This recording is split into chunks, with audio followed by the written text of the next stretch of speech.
train. Let's go. Lines in the sand, welcome to the front row. Real life hitting, everybody wanna know. When the spin get thick, who cuts through the chain? AK, David Drew stepping into the frame. Late nights, boots in the dirt. From the grind to the house, to the scarf, to the grease stained shirts. Parents, pay fight for what's true. From the clinic to the warehouse, to your living room. Headlines screaming, but we ain't scared. Faith in our bones, yeah, we came prepared. Culture war is unchained. Where the real ones meet the rage. Where the truth cuts through the noise. Every voice on the stage. Culture war is unchained. From the heartland to your brain. If you're tired of the script, we're here to break the chain. Yo, what is going on? Welcome to Culture Warriors Unchained, where we discuss hot topics and we throw in some pop culture quotes, references, and just a way to kind of get everybody talking when it's so difficult these days. I am Drew. I'm your local disabled veteran, now consultant, spokesperson, and adaptive athlete. And we're looking forward to an amazing show. We're going to be talking about the big news when it comes to what's going on today. Lately, we've been talking a lot about Minnesota because that's been in the spotlight. But now, not only is it national, but we're looking at worldwide news with the recent attacks made in Iran. So we're going to dive into that. That's going to be most of the show, or at least most of the news topics. So some of those are what's important to me and many other people when it comes to the focus of this. The death toll has risen to 6 U.S. service members following the Iranian attacks on fortified operations in Kuwait. Also, Trump says Operation Epic Fury was expected to take 4 to 5 weeks. But the U.S. is ahead of schedule. We're going to talk about what's going on in the U.S. with the war with Iran. There's going to be possible blowbacks. So there's been an Austin, Texas mass shooting. We're going to dive into that one.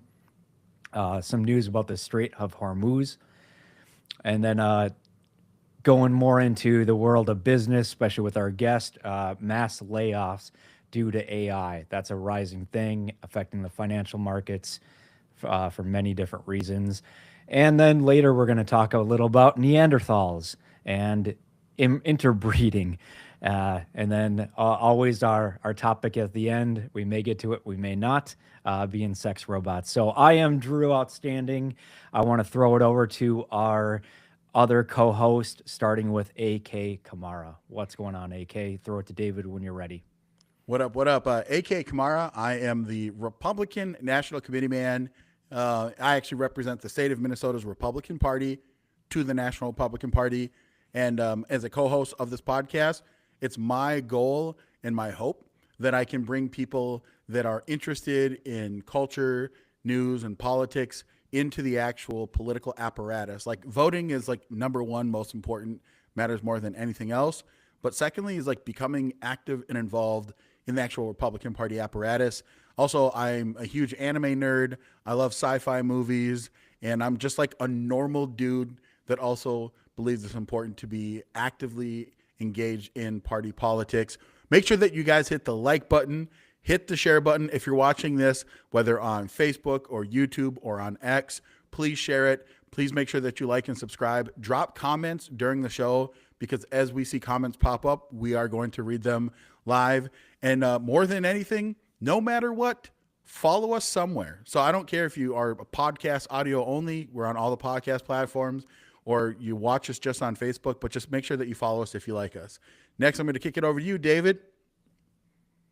Well, good evening, everybody. David Webster here, the Peruvian gentleman, as I'm being more widely known. And what I bring to the table, legal immigrant, conservative Christian, obviously, like my two co-hosts, prior service military. And yeah, the things that I'm excited about is talking about the issues, pushing back on a lot of the false narratives that are pushed out by the left and mainstream media, and then also, participating in culture, whether it's, your superhero movies, whether it's books, music, television shows, whatever it is, because we need to be involved in that, in the story making process, and making sure that the stories that are being told are quality stories that actually entertain versus trying to preach us a message about something. So that's kind of my take, and what I'm here for. I'm excited for tonight's show. Excellent. And then we'll have a guest joining us shortly, and then we'll introduce them as they come up. But I want to give a thank you to our producer AM in the background, and all of my co-hosts here. We're all doing amazing things, adding to this show and the reach that it has. So just want to say I appreciate all of you. And yeah, let's have an outstanding show, starting with our first topic. So, as I mentioned, the death toll has risen to 6 service members. So a lot of this operation happened over the weekend / Friday, and it's been nonstop. Pete Hegseth, Secretary of War, previously known as the Department of the Defense, Department of War now, gave an amazing speech. I really enjoyed listening to that as it was live, and then afterwards really dove into it. So I served at the same time as Pete Hegseth, and then I believe is he from Minnesota, guys? Yep, he's Or served in Minnesota? No, he's from Forest Lake, and actually his mom and dad, Brian and Penelope, are actually members of my local Republican Party unit, and they're elected state delegates. Excellent. Yeah, it was an amazing speech. I highly suggest you guys go out there. Maybe I can throw some quotes on there and get a link. But for now, I want to talk just about this one hits really close to me. A lot of I'll just read it right here. So 6 U.S. service members have been killed in action, KIA. U.S. forces recently recovered the remains of 2 previously unaccounted for service members. I just found out that it was 4, and now we just got the update that 2 more members from a facility that were struck during Iran's initial attacks on the region. So here is Pete Hegseth, and we're on Post Millennial here, pretty good website. So U.S. Central Command has confirmed that additional 2 U.S. service members were killed in the attack on fortified operations in Kuwait over the weekend. Like I said, this hits close to me. My last deployment, if you want to call it a deployment, was in Kuwait in 2018, 2019. I deployed there, and then all of our units went all over from Afghanistan to Iraq to Bahrain, all this stuff, and we actually did have some attacks during that time. Nowhere near on this level, but yeah, Operation Epic Fury. And so so I was under the command of U.S. CENTCOM, Central Command. So I'm going to read their X post, previously known as a tweet. So as of 4 p.m. Eastern Central, March 2nd, today, 2 U.S. service members have been killed in action. U.S. forces recently recovered the remains of 2 previously unaccounted for service members. I just read that pretty much. So I'm going to scroll down, and then I want to get my input from the other guys. So the operation was on March 1st. Israel and the U.S. teamed up to attack Iran and dismantle their regime, in addition to killing the nation's supreme leader, and the entire command structure was wiped out. So yeah, I'm just gonna give my 2 cents. Basically, this was a big thing. I heard Patrick Bet-David mention this, so it's hard for us to understand the impact. So this was the supreme leader. So basically, it was the next person to God for them. It wasn't just a president. It was a very high level. And then not only that, what was knocked out was the next ones in line in succession. So that tells me this was very calculated. It's very planned. And I'm guessing they're looking at all the moves that would come next and what Iran would do. So yeah, it's it's very calculated, and my opinion, I'm backing this. I don't know where this will take us, but Pete Hegseth said it's not going to be a forever war. So the Democrats, leftist liberals that are saying it's going to be just like Iraq, Pete Hegseth says nope, and so far I believe it. David, what are your thoughts initially? Yeah, I mean, I watched his thing and I know his speech, and I noticed one of the things that they mentioned was the potential for boots on the ground. And I'm all for securing America's interests abroad. I think we have issues closer to home, but I also understand the necessity of not allowing Iran to have a nuclear weapons program, given their aggression towards the West. But I've noticed that the president wasn't talking about this during his speech. Hegseth didn't talk about this, and nobody's really talked about it. We'll go into it a little later in the segment or in the show about what's happening with trade routes in the Middle East because of this. But nobody's really touched on that. But the other thing, I'm really apprehensive about boots on the ground. I spent 4.5 years in the Army, and I did the deployment overseas, right, where you're young, you're idealistic, and you think you're doing this thing for the greater good, and to a certain degree, I don't think that I wasn't. But then you see all the machinations that were going on behind the scenes, and I don't think we should be spending American lives for Israel's interests. I have nothing against the nation of Israel. If they want to go to war with Iran, cool beans. I think if we're lobbing missiles, I'm okay with that. But at the second we start talking boots on the ground, I kind of have an issue with this. Like I like that we're doing well, or at least it looks like we're doing well.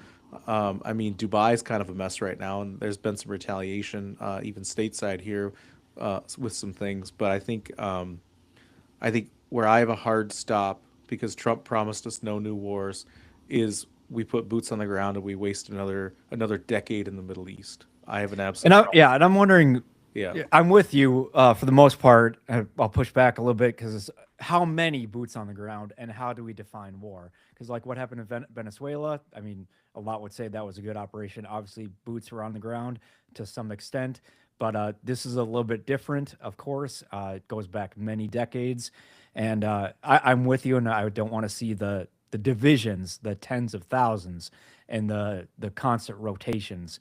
If that's what you're talking about, David. But if it's a surgical, if it's going in, doing exactly a set mission and getting out, my question would be is who's going to profit from this, and how many? Who's going to pay for it, and who's going to profit? Who's going to pay? And what's going to happen to our American civilian service members? And to what extent is so I'm with you there. AK, what do you think? So like I think it's important to try and have an honest conversation about the different sides of this initial reaction. So when President Trump announces that basically like what was it, like it was like 1 a.m. on like Saturday night that this Operation Fury, Epic Fury had began. I think that there are one group of people that are like all in. We'll call these people that are aligned with President Trump and say we trust President Trump. People, I would say that'd be myself. Like I believe that President Trump has shown enough between his first term and the second term of what his actual priorities, where they lie. And I'm not concerned that he's suddenly going to do a 180 and start like becoming like, the forever war president. I don't think that that's his goal, but that's why I'm at. The second perspective, I believe, are the fearful, like I don't want any type of forever war activity. And so they kind of are taken back because they feel that President Trump, in his campaign that he talked about not wanting to do forever wars. So there's that apprehension of people saying like, I don't believe you anymore. I think that you're going to kind of do the okie dokie with us. And then the third strain are people that just hate everything that has to do with American military might. And I think that those people obviously are very upset. And I'm talking about like your standard boilerplate Democrats that think that America is not an exceptional place. They don't believe that America should lead basically that we shouldn't lead when it comes to military objectives, that we should, look to all of our strategic partners and say, well, what do you guys think? Let's all have a united front. And I think that that's what Obama did. I think that's what Biden did. And I think that it's stupid. We are America. We are the strongest military in the world. we should be leading. We should be dictating what is best. And in fact, because we have so many economic global interests, what is good for America tends to be good for every freedom-loving country in the world, because that's the way that we have led. Because we pay our fair share, and other countries tend to not when it comes to Right. this. And that's just what our experience has taught us. And people say, well, that's not the way of the world. America is an exceptional country. We are the first of our kind to be able to develop as we have, to have a constitution that guarantees that men and women are born with all of these inalienable rights. And when it actually comes to the way that we have used our force, our military force, we haven't went into nations and said, well, now you're part of America. We could have. No one could have stopped us. But we haven't done that. And yes, I get it. I think it's fair to have a very cynical and skeptical viewpoint if you are a millennial or a Gen Xer that lived through Iraq and Afghanistan and how long that was. But understand one thing, and I think the administration, they're doing a good job. They just need to continue to really hammer this point. This is not nation building. We are not going into Iran to build a new nation like we did with Iraq, like we did with Afghanistan. This is also not, let's go and, extract resources for the global economy and make these, make Iran debt enslaved. That's what the globalist world economic order of yesteryear did. And President Trump has said he's not interested in that. We are doing what we think is right for America. A lot of this does have to do with oil production. A lot of this does have to do with nuclear materials. That's what this is really about our strategic relationships across the Middle East, and that we actually gave Iran a 60-day timeline, just like before we went in and we hit them with Operation Midnight Hammer. We gave them a deadline. It passed. We did what we said we would do. We gave them another opportunity. When it came to, we have to see what you guys are doing. We even gave them the out of saying, if you guys really only care about civilian nuclear material being refined, we'll give you unlimited civilian grade nuclear material so you can fire up some power plants. And they said, nope, we don't trust you. We don't believe you. So that's kind of my perspective of looking at the different aspects. I'm curious what you guys think. I like that you said that. Yeah, let's pause it right there. And I just want to see if our guest is ready to go. You're muted. Gentlemen, yep. I'm so sorry I'm late. No worries. Don't worry about it. Spinning 17 plates at the same time. Hey, that's what we do. If you want something done, you ask a busy person. So tell us who you are and what do you do? All right. Well, gentlemen, thank you so much for having me on. David, good to see you, my friend, as always. In fact, I'm working on your podcast as we speak. But yeah, my name is Michael Rebello. I'm a 20-year-old entrepreneur that chose entrepreneurship over the traditional college path, decided to just go against the traditional playbook, go outside of college and not be indoctrinated with God knows what we're learning nowadays, and just carve my own path. And in fact, my mother finally exited her corporate America W-2 and to go full-time with me to construct ownership and to teach people the exact same thing, just teach values and teach that ownership is actually a good thing. You don't have to be an employee for the rest of your life. So that's outstanding. Pretty much me. I appreciate it. Well, glad to have you here. Our first topic, and it's kind of a lot of the same topics that we're going to hit on, but it was now 6 members of the U.S. military have been killed in action following the strikes, and we just kind of led up to what happened over the weekend. Have you followed this at all? What are your first initial thoughts when it comes to the attack on Iran? That's a great question. So I haven't followed it closely where I have been studying it. In fact, I've been more studying Excel than anything, which has been making me crazy. But just from seeing the headlines, and for me, from my standpoint, I'm not sure if you share the same, vision. I like to look at both sides of the equation and go, okay, who's saying what? And then I like to dig. I love to dig when it comes to this stuff. Like, for example, Iran. This is, I don't know what kind of audience this may be, but I saw a meme actually a friend of mine sent, and it was a Lego set of Iran. It says no assembly required. And I'm like, well, that's the current state that we have right now. I mean, it's deplorable. And I would see like on the news and just from different sources that, that the dictator's been toppled and they've been liberated. It's like, wow. And you know what I don't understand is what are we going to do about it? Like, for example, you have a lot of people in line that are protesting it and whatever. I'm like, what are you going to do about it? You can't exactly just get in a canoe and just go all the way to the Middle East and say, let's talk about this for a second. This has been going on for thousands of years. I mean, look at the Holy Land. Look at the history that we have. It's just going to continue. It's just a vicious cycle. Yeah, But let me pull up our next subtopic, if you will, and that's kind of hitting on the please, timeline, so we can have something to talk about with that. So, yeah, so Trump says Operation Epic Fury was expected to take 4 to 5 weeks, but the U.S. is ahead of schedule. So we thought we had a deal, but then they backed out, and then they came back, and then we thought that we had a deal, and then they backed out. I said you can't deal with these people. And so, yeah, what do you guys think when it comes to a timeline? David and AK, you were already talking about, a forever war, or the natural resources. If we're going off that, obviously nobody's gonna probably bring up the weapons of mass destruction thing like we did 25 years ago now going on. So, yeah, what do you guys think about timeline right now? So, I'll say it this way, right? When it comes to a timeline, I don't know necessarily if you have to be 100% precise. I think it's about basically achieving our military objectives.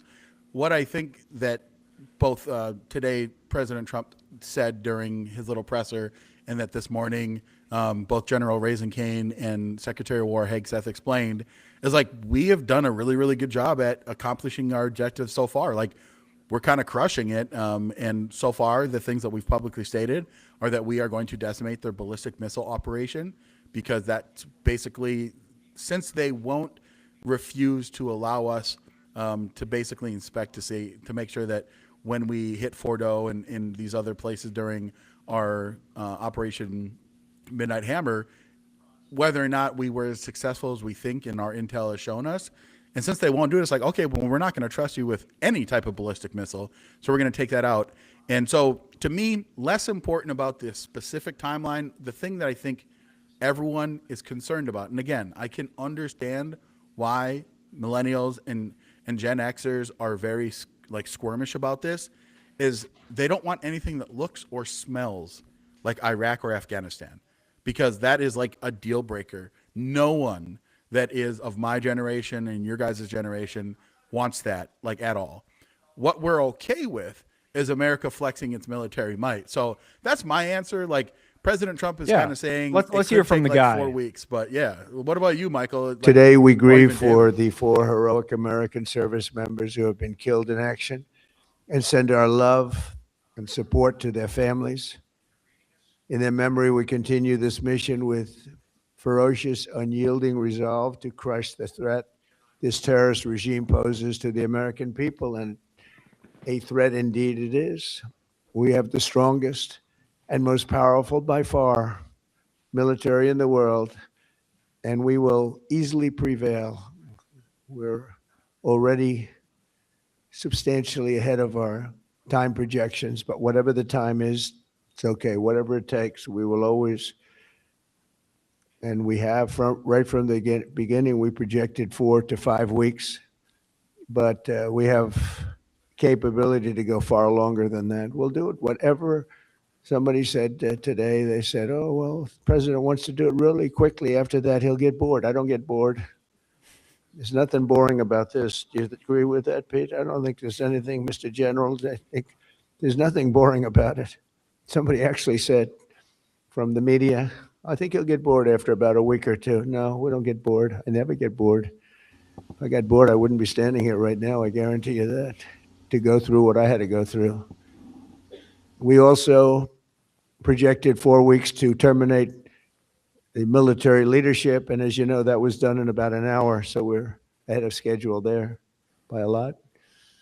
But please join me in thanking every American service member who bravely is standing in harm's way. They really are incredible, and I just want to thank you. We have a lot of them right here. Thank you very much. Thank you. Excellent. Yeah, I'm I mean, curious. my take on it is, feel, David? it sounds good, but I still have the apprehension of us getting pulled into a conflict that is ultimately none of our business. Like, outside of us, like, if we've already successfully destroyed their nuclear arms program, which is something that Trump did last year as well, then I don't think we need to stay there. I think obviously we're probably going to put somebody who's pro-America in place if, we have assets on the ground in that country. But I don't I think every time the U.S. has tried to meddle in the affairs of the Middle East, we've gotten dragged into something that's cost us a lot of lives. So I think beyond containment, I don't see myself being like super behind it. I mean, you look at like what happened with us, and even when Russia tried to go in there, and they went up against like the Mujahideen, like nobody nobody's stepping in from the outside fares well, and kind of like what Michael was saying, like this is biblical levels of ancient, and we're not going to solve it in our lifetime. And I don't, my nephew is military age now. I don't want to see him over there. And I also think about the way the U.S. withdrew from Afghanistan, and then watching Iraq fall in real time on live TV after I spent 4 years of my life over there, and Drew spent his time over there. It kind of felt like I went through all of that for nothing, I hear you, and I don't David, and I don't necessarily yeah, want to see more of that. So that's my I thing, hear is you. like, if we're surgical strikes taking out their operation systems, great. If we send in like a surgical team of operators to take out somebody high level, like that's fine. But the second you start landing platoons and battalions, you've kind of lost my support, I because like your perspective, David, and you I promised want to us hear something you. else. You know what I I mean? want to hear in the weeks to come and be like, not I told you so, but it's like, Right. yep, we got closer to where I said we didn't want to be. Because right now, Yep. I like this mentality. That video felt empathetic, but confident.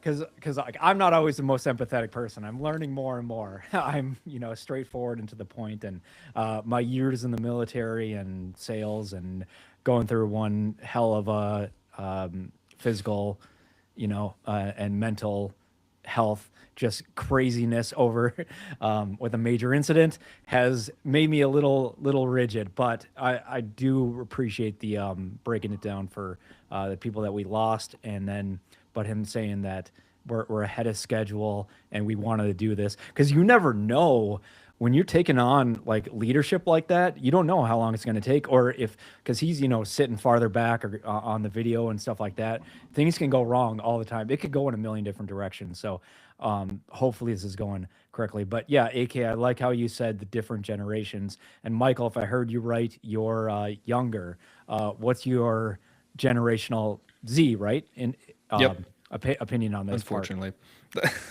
But No, you're fine. I I've like the always said good, I'm an old the good soul. parts of Gen. Yeah, no, Yeah, bring on the good parts of Gen Z. I like it. My son's probably absolutely. alpha, so I want the Yep. good guys. So like for me, I would say that, my generation, they're kind of wonky. Like they decide like, oh yeah, we have all the solutions, we're gonna do something about it, and then it just lasts a week.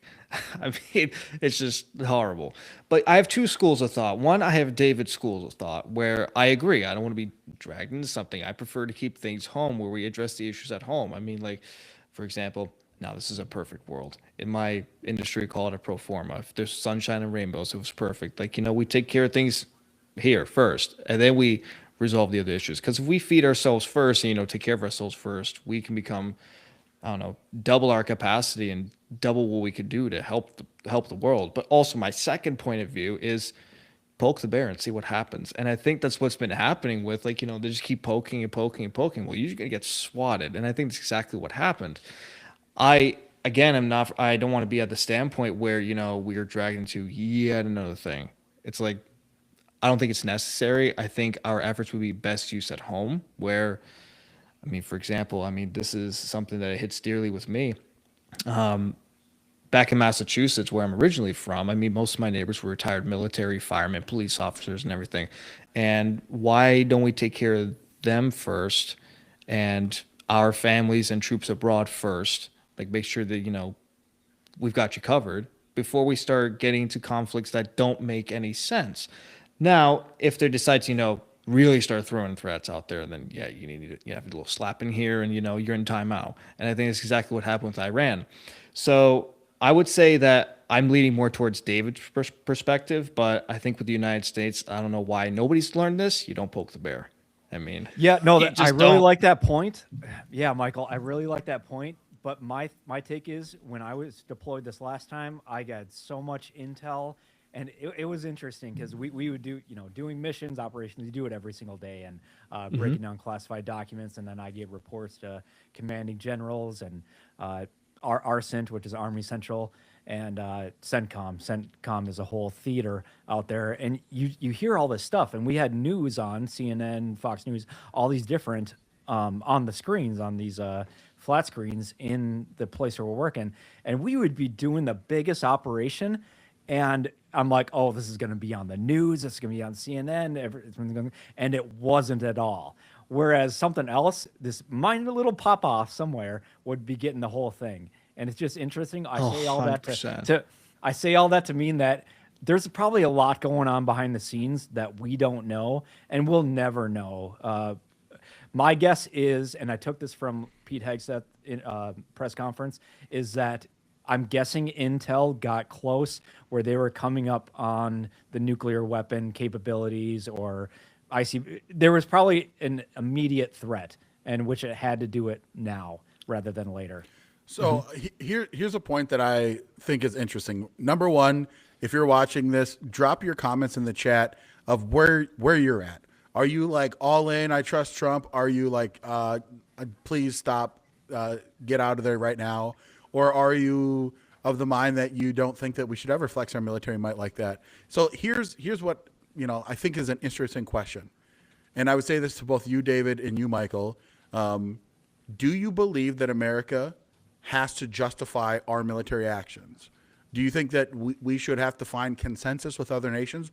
Or do you think that by the virtue of us being the nation that we are, that we can basically do what we want? So that's number one. Number two, is it that you don't believe that we will leave and that we will somehow turn this into, again, an Iraq or an Afghanistan? And if you had a guarantee that it would not be that, but that, yes, American lives might be lost, but it's for the furtherance of our American interests specifically, not for other nations' interests, but ours, would that change your perspective? And third, do you believe, and I'm pretty sure I know where your answer is for this, David, I'm curious about yours, Michael, that America has a moral obligation to protect order in the globe? I know it's three specific questions. That was a lot of stuff. I know, a lot of Fish stuff. brain. In what order would you like me to answer that? Whatever one. I'm so curious because I think that David and Michael, you guys do represent a sizable portion. We'll call it 50% from some of the polling that I've seen, that just they don't like it. And I'm just curious why you don't.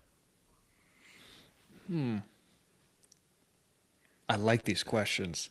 Makes me think. Yeah, it's good. No, yeah. I feel like free to these think about questions. it and just go off whatever I kind of want David, if I you want to like butt this in discussion. first.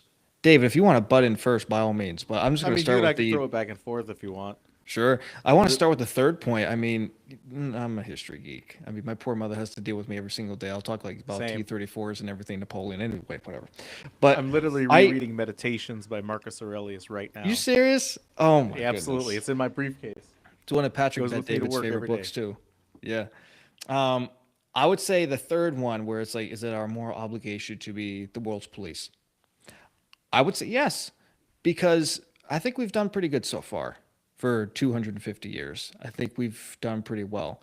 And yes, have we gone into many, many, many, many conflicts? Absolutely. But so far, it looks like everything's doing well because of us. Yes, do we want to instill democracy in these places? Are they open to it? No, but we are there as an open door to say there's options. I mean, you look at a lot of these countries where they're under such oppression and dictatorship, and then it's like, well, I want to go to the United States, and they do. I mean, it's happened before. It's still happening. It's happened many, many times. And I think, why not have a world ref? And I think that's the United States. And I think I'm okay with that because if it's unregulated, I think things could escalate. Are there lives going to be lost? Absolutely. But in this country, there's lives lost all the time. So is it the fact of just loss of life randomly, or is it for the betterment of the world where it's true sacrifice? Something I wrestle with, absolutely. Is it worth it to go into these causes? But it's what if they start to grow and then my kids are in danger? That's how I think the about it. limitation? Where's the off ramp?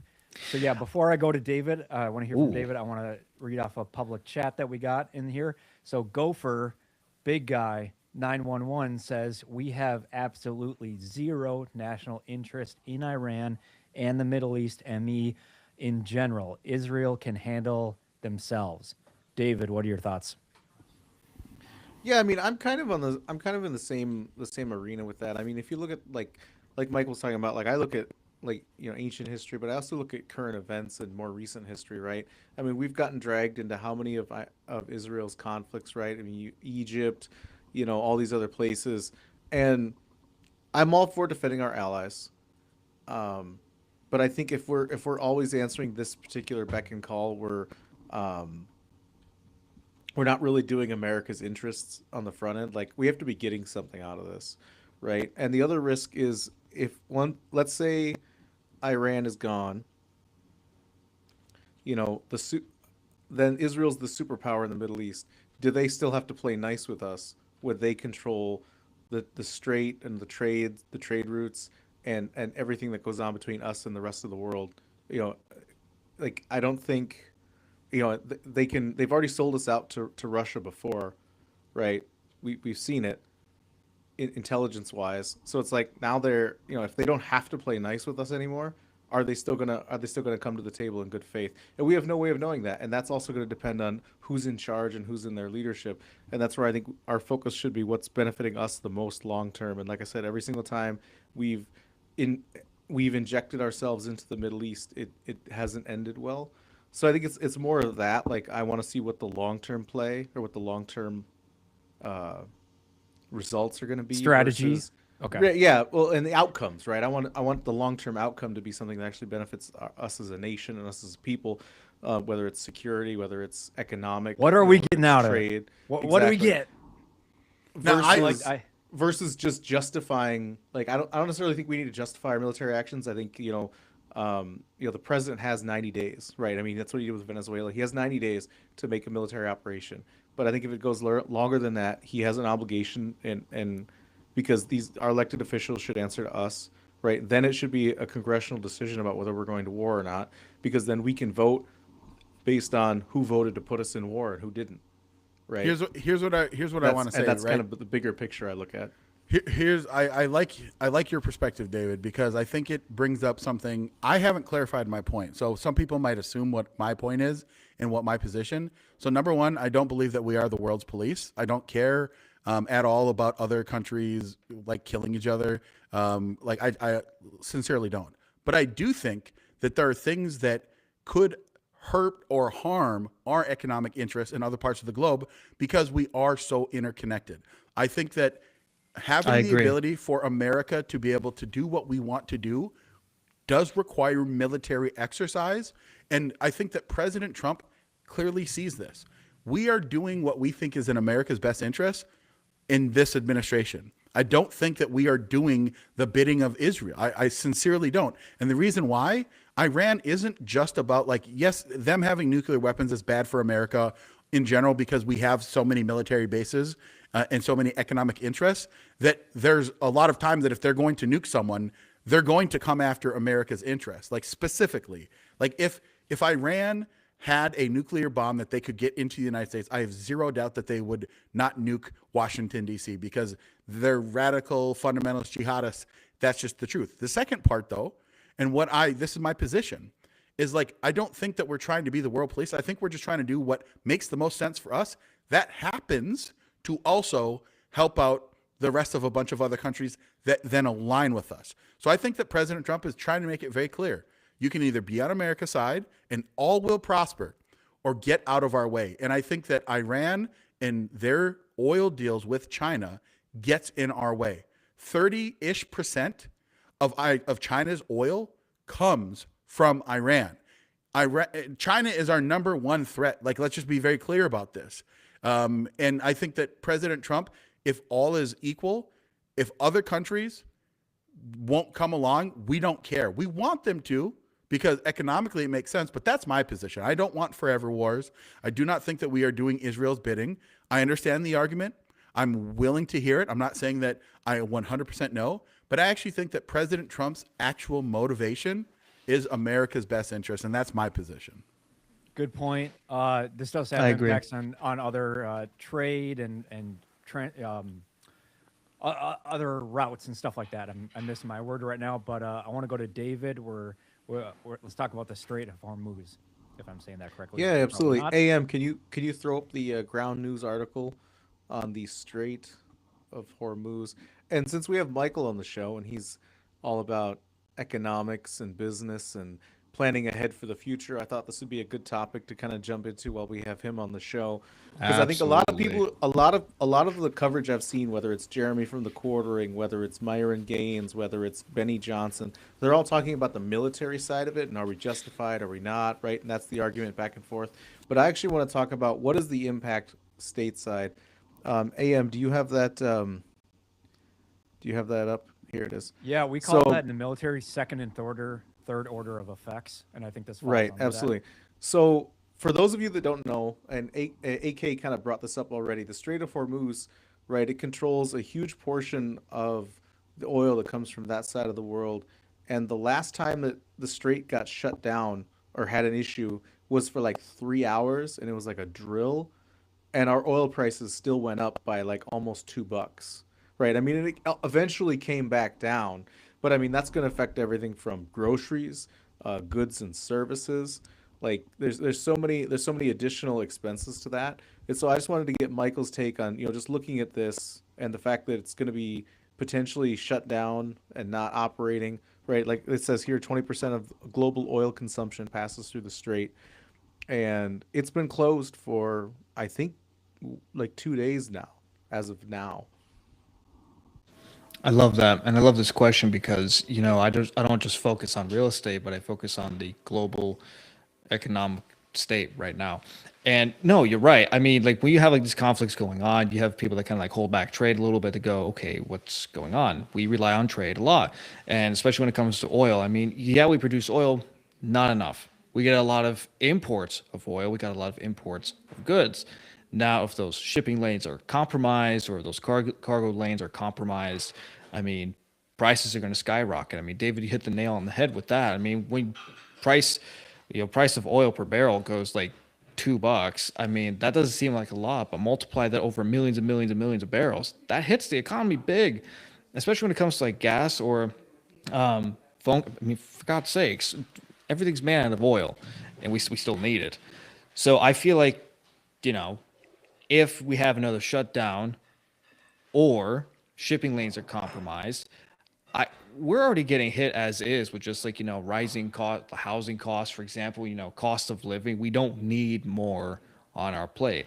I mean, I'll give you an example. 60% of the United States is now moving towards a renter base instead of a homeowner's base just because of expenses.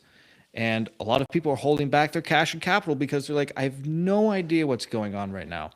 So that's where kind of like, stepping into conflicts, and AK, you kind of touched upon this, where it's like we weigh our battles a little bit. Like, what are the greater interests for us? Like, for example, we have a lot of ties with Portugal. We have a lot of ties with Italy. We have a lot of ties with, like, for example, different trades out of South America, Brazil, whatever it may be, where there's goods and services coming up through the country. And I think what's slowly crippling us, from my standpoint, now, mind you, I'm 20. I haven't been around for 40 years. But from just listening to people that have been here longer than me, I think our greatest negative aspect is that we've become more of a consumer nation than a producer nation. I mean, let's scale back all the way to the 30s when the Great Depression hit. Yeah, sure, the market collapsed, but then once Pearl Harbor happened, unfortunately, that was like lighting the flame under America to go, we need to produce. And now look where we are today. We are the leaders Michael. of the world, pretty much. You may not have the experience, but you have the foresight and the futuristic thinking. So that's a really good quality. And yeah, the more you share that of the, like I said, second and third orders of effects and what it will have on America and American citizens and all the things that we do, that has a huge thing. And not only that, we need to make sure that we're competing and keeping up with China and all their stuff that go across the world. The Belt and what is it? If I say it wrong, the Belt and Road initiatives. initiative. Belt and Road. Yep. And even in the Northern Hemisphere or continent, North American continent when it comes to all the trade routes. And so, and China can deal off of, slave labor virtually, where we Yeah. cannot. We are expected to treat our citizens right, our employees, regulation, and all the fair share and wages and stuff like that. If we want to be able to compete, we got to be able to have the biggest, and most effective military to support all the good people. And to add on to that, actually, just really quick to segue onto that, our biggest copycat is China. They want to copy our economy because we're doing it so well. So it's like the kid, leaning over to take notes and, steal the other kid's answers. That's literally what we're doing, or what they're doing, excuse me. And I feel like if we become more of a producer nation, where we kind of get a little selfish for a little bit, Trump is doing this already, trying to bring more companies into the United States to make it more, made in the USA based. I'm all for that. We just have to figure out, okay, now what are we doing with price of materials, building costs, whatever, so on and so forth. That's a different economic rabbit hole. But I feel like if we push the more producing economic initiative, I think it'll be very difficult for other countries to, poke the bear, number one. Number two, kind of economically secure our place in the world. And then number three, we can just keep fueling our military, and we could also fuel the families at home, where if we keep doing that, it's just this cycle of just keeping it in-house, where we just keep fueling and fueling more production. If you make more production, prices go down. When prices go down, people are happy. And when people are happy, they're more willing to support their country. And I think it'll probably potentially create less unrest. And not only that, a lot of countries will go, you know what? They're starting to produce. I want their product. Potentially the US dollar might go back up because it is still the world's currency. Is it going to collapse? No idea, but there's a lot of theory behind it. So if we could back our economy, therefore it backs our people at home, backs our veterans, backs our military, and backs our global seat. So anyway, I like the idea that we're having this conversation, and we all have a little bit or a lot bit different views on this, on what is currently going on, but then what also could go on in the next 10 years or the next 50. And we'll get into more topics later related to futuristic stuff. But yeah, AK, what do you think about David's and Michael's perspective on that when it comes to what could happen next? Yeah, so I think it's important to, again, sometimes we focus on what's happening right now and we forget all of the moves that this administration has made, not just in their first term, but in the second term. Understand that building this world liberal economic order has been going on for 70, almost 80 years. Okay. And President Trump is dismantling it because we have two options. Either we lean in and we die globally altogether. And what I mean by die is that we lose our economic sovereignty, or we say, you know what, we are going to reestablish that America is numero uno and that it will be in everyone's best interest to move with us. And if you don't, you're going to die, and we don't care that you're going to die off. And I think you need to understand that the reason why you haven't seen oil prices go insane, yes, there were some spikes in a lot of the trading, but President Trump before this point has been talking about what? American energy independence and domination, right? He made all of these deals. Like when he cut these deals with Saudi Arabia and with Qatar and Qatar, or however you want to say it, or in Kuwait, like all of these Arab nations that have really, since Trump came into power his second term, established all of these trade negotiations.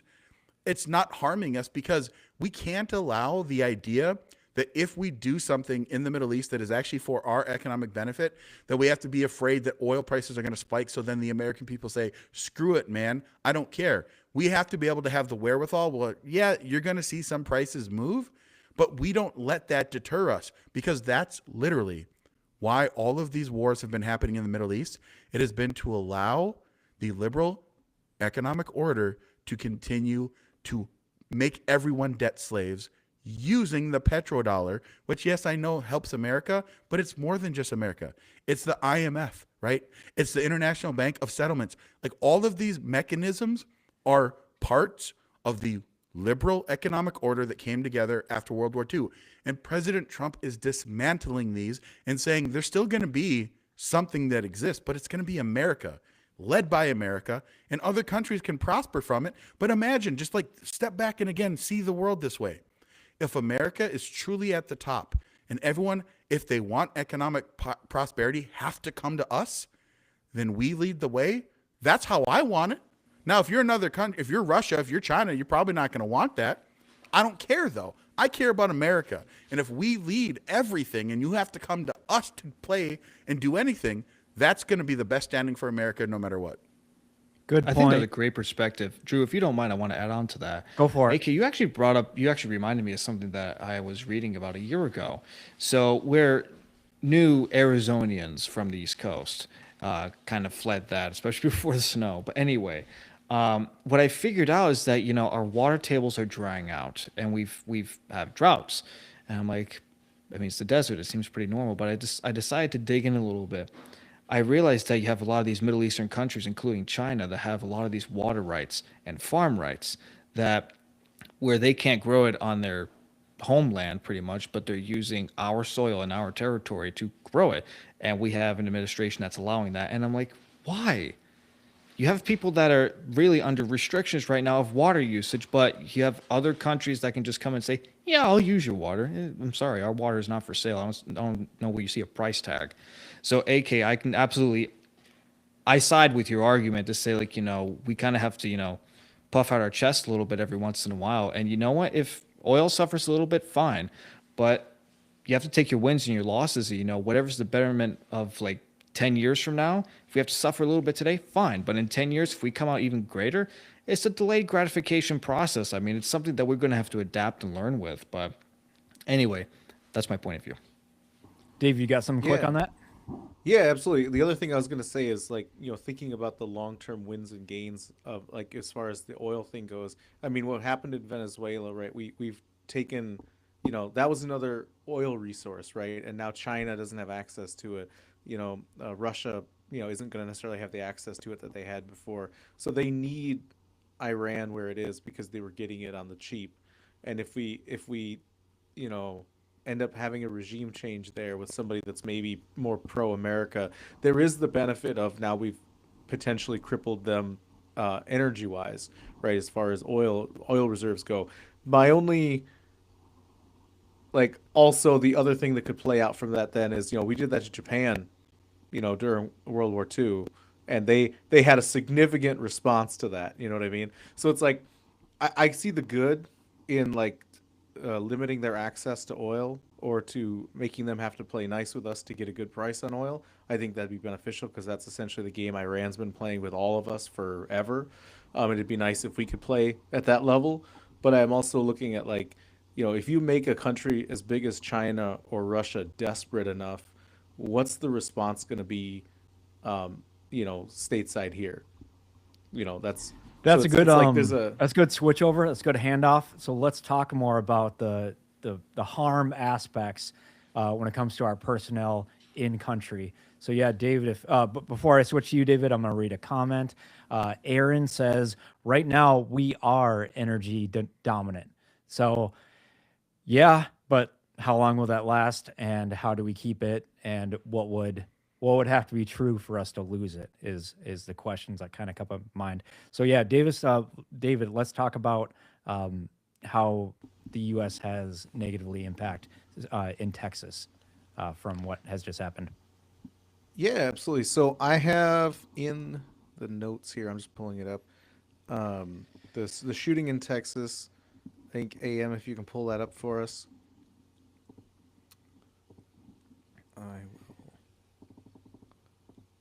So we know it was in Austin, Texas. It was Yep. basically as some nightclubs were popping off, getting off, whatever you want to say. Reports were that a guy was circling the block, and then as soon as AM pulls up the story, I'll stop talking. But Oh, you're good. I was gonna say I have it here. I can read it Go, if we're go. still waiting on. Yep. So that is not the right one. You have it. Yep. So on the first, so yesterday, right around 2 a.m., gunfire exploded outside of Buford's backyard beer garden, prompting officers to confront and shoot the suspect. Department of Homeland Security identified the suspect as 53-year-old. I'm not gonna Yeah, come on, something. Nope. And Diaga, I'm an American. Diagne. I'm an American. I only speak one language. Naturalized You better U.S. brush up on citizen. your Senegalese, boy. Assimilation or immigration without assimilation is invasion. I assimilated. Anyways, while FBI agents found indicators promoting a terrorism probe, but cautioned it was too early to determine motive. Images and eyewitnesses accounts show the suspect wearing a t-shirt or a sweatshirt reading "Property of Allah" and an undershirt with Iranian imagery, while authorities found a Quran in his vehicle. Now, all of that to say, that does not necessarily mean that he's, an operative working for the Ayatollah and, oh no, his boss is dead. He's going to take out some people. Is it somebody that, maybe had some loyalties or some ties to that country? Sure. But could that be the motivation? Absolutely. But I think kind of like with any time we have one of these shootings, we need a lot more information.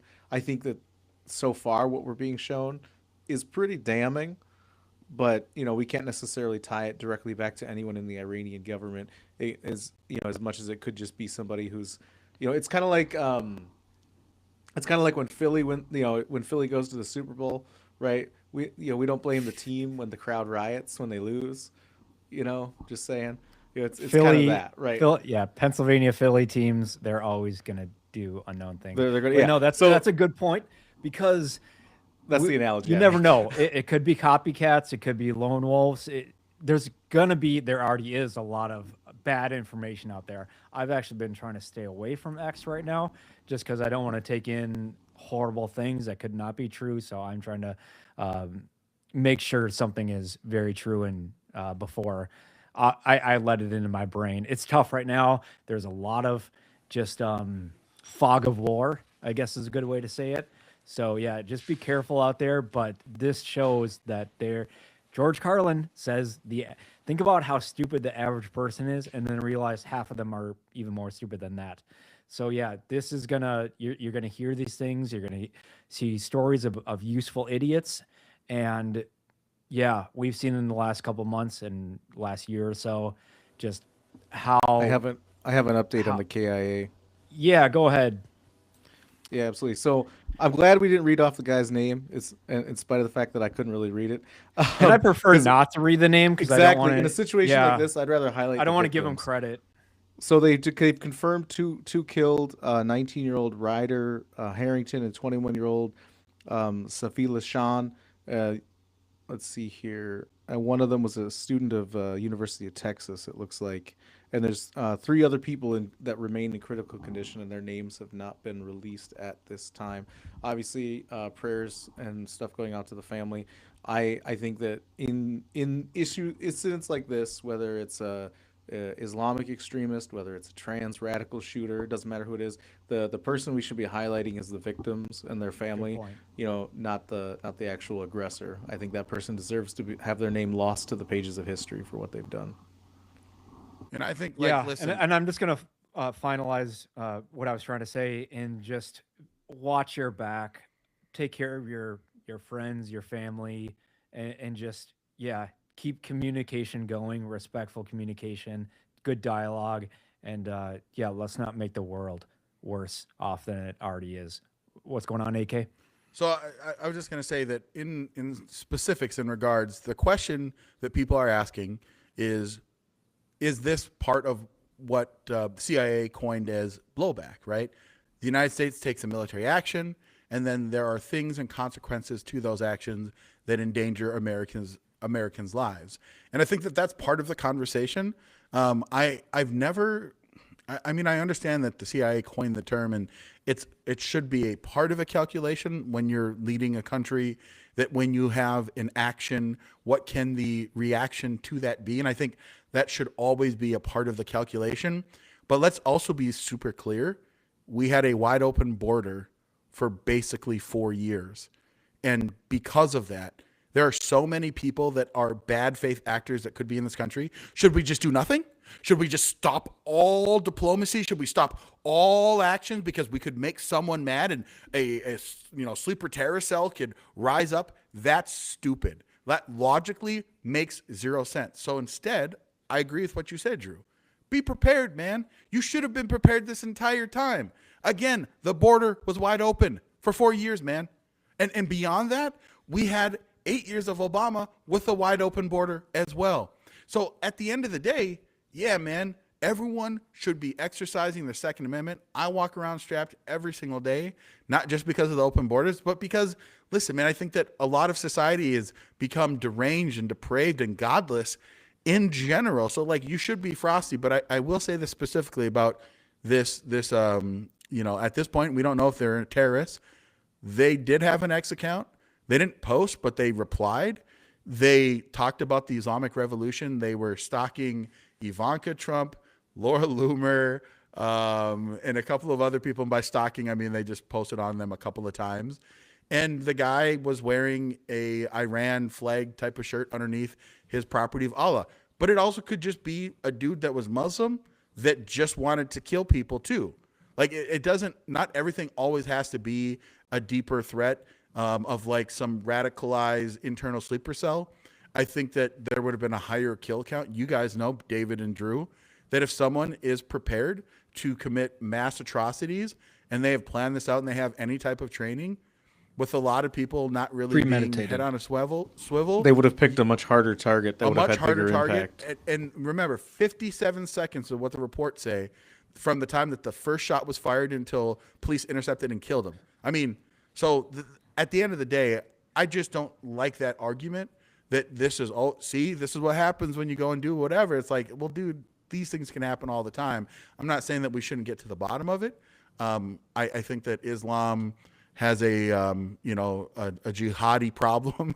It is putting that nicely. They kind of have a PR problem in general right now. I grew up in a split religious household, so like I know a lot of Muslims that are not jihadis that actually love this country. But we also have to be able to just be honest about the state of how things are and always just be frosty. And that's just my final point. Michael, I'm curious from your perspective, growing up in post 9/11 world for the most part, right? I don't know what year you were born, but has this been a thing that has been in your mindset and your mentality when you move around about like terrorists blowing stuff up or sleeper cells activated? I'm just curious your perspective, man. That is a great perspective from your point, by the way. And I agree 100%. And I'm not a news geek at all. In fact, Drew, what you're saying is, be careful with information out there. I love to dig to make sure that whatever I'm hearing, it's correct. And if not, I move on. Because I'll have, I would say peers of around my age and not a similar mentality that would jump on the TikTok news bandwagon and just go with it. And think like, it's all this. I'm like, no, it's not. Did you look at different articles? Did you cite the source? Did you actually dig? Now, to your point, AK, absolutely. It could just been a spin-off done. And it wasn't premeditated. And now, if it was premeditated, I think it would be much more extreme. Absolutely. Because you're gonna have someone that if they're premeditating, they're gonna go for a much larger target or much larger count. Anyways, growing up, I mean, it wasn't really much of a big thing for me because we were just like, you know what? We're okay. I mean, we're just going to worry about ourselves, take care of our neighbors, take care of our friends and family, and just do the best we can. Not just be oblivious, but also be aware of who's going to be our close circle in case of things go upside down. And in fact, we've talked about that before, where it's like, we just take care of ourselves. Yeah, you have some strange people out there, absolutely, but it's really just staying true to yourself and true to your inner circle, and knowing that taking in what's really happening out there, deciphering it, and then figuring out what's true or not, and just be prepared. I mean, we have rights. We're Americans. Why don't we just be prepared and weaponized with those rights? Because if you're born an American citizen, or if you gain citizenship as an American citizen, you have those rights. So exercise them, use them, defend yourself, defend your friends, defend your family. So that's my perspective. So I can't really talk a lot on the subject being in a post 9/11 world, but yeah, I think about it sometimes. Could it happen again? Absolutely. Is there something Michael, I bet you do. No, but I bet you do compared to me 20 years ago, or I guess I was still after. But yeah, I think you probably unconsciously have that probably in your mind. Yeah, driving. I wouldn't say it's not flying, conscious, but subconscious probably. Yeah, compared to before 9/11, stuff like that. Yeah, because what year were you born, Michael? 05. Yeah, so you were literally born after 9/11. So this is what's so fascinating. This is why I love young people. And I'm not that old of a guy. I'm just old enough to be your dad. But AK, basically, I got bad news I'm, for you on this podcast. It's a Maury moment. It appears you are. You are the father. No, You you are are old enough to be all of our fathers. hey, no, I'm not. I'm Not only me. 42, man. I'm 42. But right. but dude, like here's the thing. With you growing up in a post 9/11 world, I'm just so curious. Like it sounds like you were not necessarily growing up in a perspective of like you were worried about like I guess terrorism, like happening, like popping off with like sleeper cells or anything like that. So that's interesting. That's an interesting perspective, man. And I appreciate you just being candid about it. Where it's like you're worried about things that we're going to move on to. I think pretty soon. We want to get to know you a little bit more, what you're about, and that's kind of the second part of what we try and do on our podcast. Yeah. Last call. Anything else on the Iran topic, guys? I have no further comments. Awesome. All right. I'm sure we'll have more yeah. things to cover in the future. I'm Yeah, sure we bring it will. up. I'm sure It's a big one, so feel free to add in as we get into more stuff. But yeah, I really want to hear more about you, Michael, and it's going to tie into our next topic when it comes to mass layoffs with AI. So yeah, Michael, just tell us more about. Really dive into what you do and what you're about. I have to sit up in my chair for this one because this is where I can fly. But yeah, And no, we'll that's probably that's ask a you great questions question. too. Yeah, Yeah. once you get a good spot, we'll probably ask you some questions. So regarding AI, and I want to address this clearly. In fact, I'm teaching people how to use AI, and yeah, absolutely, you got people up in arms about data centers, automation, people getting laid off. Yeah, it's going to happen. But now here's the flip side: you need people to build these data centers. You need people to program these AIs. So it's very much like the dot-com bubble. I mean, you're going to have like all your bookkeepers and everything. They're just going to transition to a different job. Like a lot of these things that get automated, there's going to be more jobs to back it up. There's never going to be I would say, a lack of jobs. I think just going to be a lack of workers because I feel like that the more these things get automated, the more lazy people are going to get. Have I fallen down that track? Absolutely. But I think on the positive end, where you're looking at AI and these layoffs of jobs, I mean, sure, is it harder to get jobs nowadays because of corporate America? I mean, absolutely. I mean, they're making it stricter and stupid for some reason. I mean, my poor mother's been gone through the ringer so many times with corporate America because they want to cut costs, and now employees have turned into numbers. And it just drives me nuts. Like, why? And you have so many people out there that have so many expertise out there, and then you have someone that develops AI. You have someone that has to code the AI, teach it, and then to implement it. I mean, I use it every day in my business. And to me, I think it's not killing creativity. I don't think it's killing jobs. I think it's actually making a gateway for different jobs that we haven't been introduced to before. AI is still so brand new, but all these other jobs that are coming out, I think we're going to have this period, I think, for the next 5 years where people are going to think, oh, we're losing jobs, people are getting laid off. But I think the economy is going to evolve to a more technological standpoint than it was 10 years ago to go, we need a different job. We need another job foundation where it's more technologically based, it's more IT based and coding. So I don't know if that's a good segue or a good introduction, no, that's but good let me know. because I'm really wondering like what happens to the people, when they're not working with the AI, learning it, mastering it, because we're still going to want human interaction, human cross train. And obviously, the money isn't probably going to be there. People aren't going to be walking into six-figure, coming out of 4-year college with gender studies or, the whole thing that we've been doing for the Waste last money. 25 years. All those human resource degrees. Yep. Yeah, good point. I mean, even Social like media manager. the legitimate, You could listen on supposedly eBay legitimate. for free and nobody would buy it. Like, just no. Yeah. Here's what I'll do is I'll bring up the story specifically. So Jack Dorsey announced that he's laying off 4,000 people. So others will do the same within the next year. Now, for those of you who don't know, Jack Dorsey was the founder of Twitter before it was sold to Elon Musk and became X. And he's kind of moved around, tried different projects that have absolutely failed. And he's saying that AI is where it's at. So he announced on Thursday He's currently the CEO of Block, and a co-founder announced an annual shareholder letter that Block is cutting nearly half of its 10,000 plus employees, more than 4,000 asked to leave or consult. He said that Block expanded headcount during and after COVID-19 pandemic and became unwieldy. Adding intelligence tools let smaller teams do more. Most companies will face similar changes within the next year. Despite the layoffs, Block reported a 1.3% profit, and its share price jumped around 23% in after-hours trading. The announcement landed amid debate over AI and the future of work, with critics accusing firms of AI washing. As of Thursday, no warn notice with California officials was filed, and workers affected remain unclear. And just also on February 27th, Goldman Sachs note argued fears of an imminent AI job apocalypse were excessive and forecasts a 0.5 percentage point unemployment increase amid rapid AI model development and firms like Anthropic. Now, another thing I just want to jump over to real quick that is perfectly in line with this is that Tilly Norwood, the fully AI actor, to be a part of a rapidly expanding Tillyverse. Oh God. Okay. And like basically the story breaks down and just explains that like they're gonna have an AI universe of this actor named Tilly, and they're gonna call it the Tillyverse.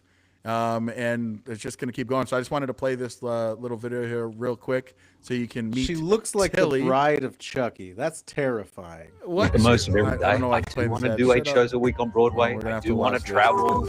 Yeah, And it gives me such peace of mind to know that I have this. We're gonna mute Hugh Jackman. Hugh Jackman. It's gonna I mean, play he's a Wolverine great actor. the next- Great actor. Oh, he's 90. I said she Oh, looks he's like the 90. bride of Chucky. All right, let's That's what I hear. Cast. Meet Tilly Norwood, the world's most controversial new actor. Can she cry on Graham Norton? While she might seem real on screen and on her social media, take a closer look. Can you tell? Tilly Norwood, 100% AI generated. Yep, she's fake. Tilly Norwood is the first creation from a new studio that develops AI actors. So here's my point, right? And I'm curious hell about your no. perspective, okay, Michael? Because this is just a reality that we're no. gonna have to have a conversation about. But between Jack Dorsey, who I would argue is like one of the leading, I would say, technology entrepreneurs in the world, because I think that obviously Twitter was an amazing development. Elon's made it a million times better, but still, like, he knows what he's doing with him laying off people and with Tillywood and the Tillyverse and all that stuff. This is where it feels like we're at. So the question is for you, Michael, do you view this as just another tool that you just better get on the cutting edge because there's no stopping this train? And I'm curious also, secondly, what type of things are you doing with AI to like help manage your life? Are you using it as a tool to help write things, organize things, create content? I'm just curious your perspective. So let's talk about the Tillyverse for a second. What on God's green earth is that? I mean, I've never heard of that till now. I felt I'm my terrified. breakfast from earlier just come up a little bit. I mean, just like why? And I mean, this is the incredible thing about AI because you can create the most appalling material, but at the same time, you can create the most efficient material. And I think that's where people get lost with that. It's like, oh, AI is a terrible thing. It's corrupting the news. It's making people look fake. Yeah.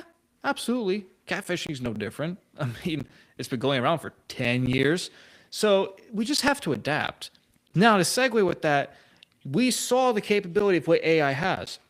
Now, if we use it in the proper way for delegation and business expansion, potentially helping others. I mean, I'll give you an example. When I started this business 2 years ago, I was chief cook and bottle washer, trying to make posts and spread the word about entrepreneurship and being your own employee and not being or it should be your own employer for yourself, your own boss, instead of being the employee of corporate America. And I've just been on this bandwagon ever since because I feel like, stop fueling Wall Street. How about you fuel Main Street? Because we're the ones carrying the weight of the world right now. So then ChatGPT came around and OpenAI. I was like, no idea how to use this. And I just, dug in a little bit and I realized I can automate a lot of these posts for me. It can create emails for me. I can have conversations with it, say like, how do I talk to this person? How can I educate this person? How can I make a coaching program? How can I make a book? And I realized that there's so many helpful tools with AI that it's so powerful that I've gone on stages, I've gone on podcasts just because of AI, because of how much I'm able to use this tool to leverage my expertise and my experience. If AI wasn't around, I'd be capped. But it's allowing me to have an extra limb to work with, to use it as leverage, to delegate these small menial tasks where I can better focus on the things better at hand. For example, property acquisition, economics, geopolitical spaces. And it's no different than having a secretary. I mean, look at Henry Ford. He had an executive assistant right outside his desk or right outside his front office. Same thing with AI. You just need to know how to use it. Well, that's a good And- point. No, just to add on that, I read a story. Please do. Read a book about that. Was Henry Ford? He got called. He didn't have a big education. It's something like a sixth grade or 12-year-old formal education. He was called And incompetent. I love this story. Yes. Was this Think and Grow Rich? It was either Think and Grow Rich or How to Win Friends Napoleon and Hill. Influence People. Yep. Yep. And so he got called into his company, kept getting bigger and bigger, and they were worried about the employees of getting screwed over by someone who didn't know how to run a company. And so he got called into court or Congress, and they said, what makes you capable of running, this kind of company with this amount of employees on a technological revolution like we're having now with AI? And he said, I have a machine right here. I can call in my secretary. I can call in my CFO. He said, I'm paraphrasing. He's like, I can push a button and that expert will come in and I will take that information, use my brain, and then make decisions as a CEO. So yeah, just to add on to what you're saying, Michael. And to also add on to that, because that's a great story. And I mean, we have, and I've been indoctrinated by the education system where it's like you have to remember everything. If you don't, you're a failure. And I'm like, yeah, right. I'm a teenage guy. That ain't gonna happen. I mean, like all I want to talk about is just cars and my day off. That's it. But what they want to make me as a cookie cutter is like, this, you have to remember this, you have to show up on time. We tell you when to go to the bathroom, take your lunch break, whatever. But why can't I just be creative? Like, why can't I just be my own boss instead of just taking orders? Like, and I realized that everybody's going through the same path. And I don't have to remember everything, teacher, public education system, biggest union on the planet. I can actually delegate because I've got weaknesses. People have strengths and weaknesses. Why don't I leverage my weaknesses with their strengths? To say, like, for example, I'm great at public speaking. Some people aren't, but they're really good with numbers, but I'm not.